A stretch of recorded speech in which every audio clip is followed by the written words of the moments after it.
Gigante pela própria natureza. Este é o título do novo livro de Nelson de Oliveira, publicado em e-book na Amazon em 2019. Partindo do lema político positivista de Augusto Comte, o amor por princípio e a ordem por base, o progresso por fim, Nelson de Oliveira divide o seu romance em 3 partes: amor, ordem e progresso, subvertendo dessa forma o princípio positivista, nos levando a novas crises morais e sociais, tratadas no decorrer da história deste romance. Essas crises morais e sociais não relevam, ao contrário, sublimam a crença, as superstições, o folclore, como sabedorias populares que podem nos levar ao amor, à ordem e ao progresso, por fim. No romance, um homem de repente se torna uma mulher, engravida e dá à luz a uma criança que é ao mesmo tempo menino e menina. E essa criança é chamada de Eu.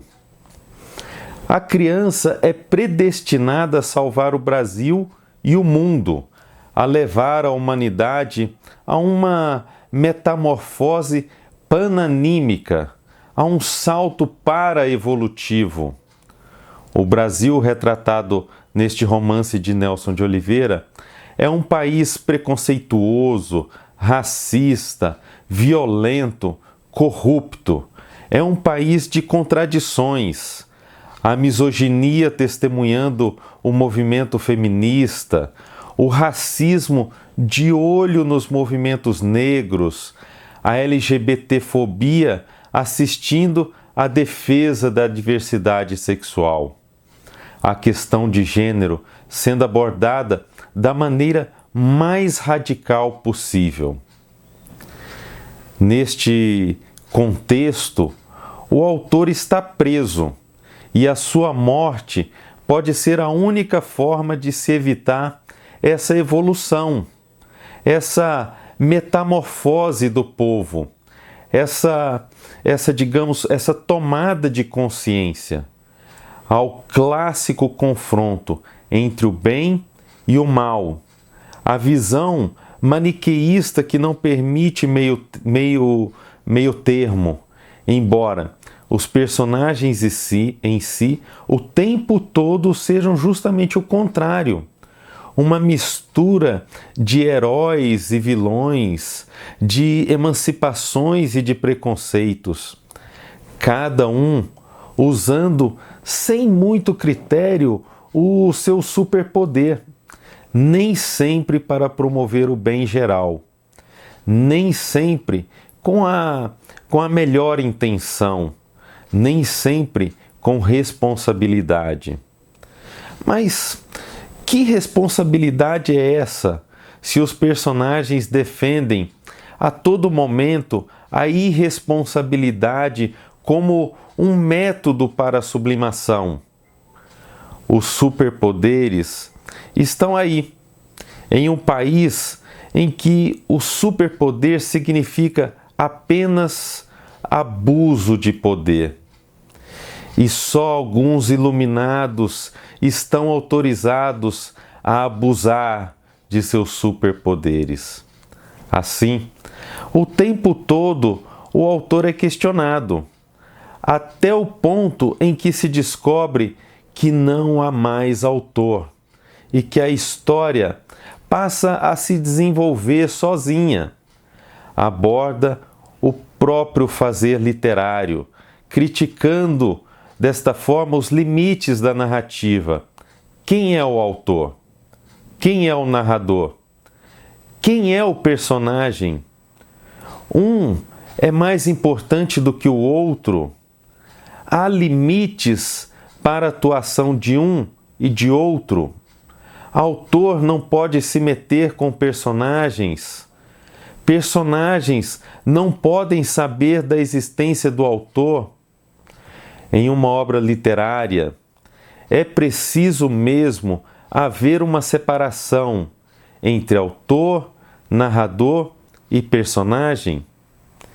Este romance de Nelson de Oliveira funde estilos: surrealismo, realismo fantástico, ficção científica, literatura infanto-juvenil, mistura também folclore, religião e a mitologia para construir uma alegoria do Brasil atual.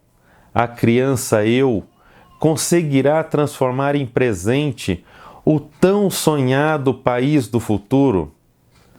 Eu vou ler agora um trecho dessa obra para que vocês tenham uma ideia do que a potência dessa nova obra de Nelson de Oliveira.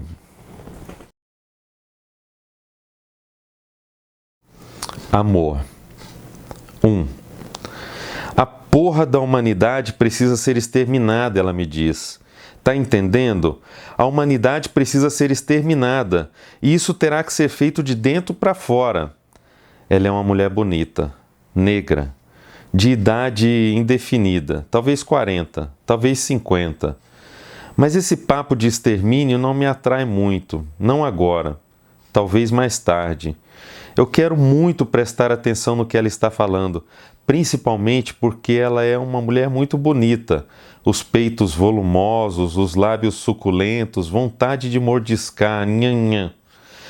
Mas ao mesmo tempo, eu preciso encontrar um novo lugar para me esconder. Sinto que a luxúria está perto. Preciso fugir novamente. Posso pegar um táxi na avenida ou subir nesse ônibus que acabou de estacionar. Ou correr para a catraca do metrô. A luxúria é uma caçadora ardilosa. 8 meses atrás eu pressenti sua aproximação.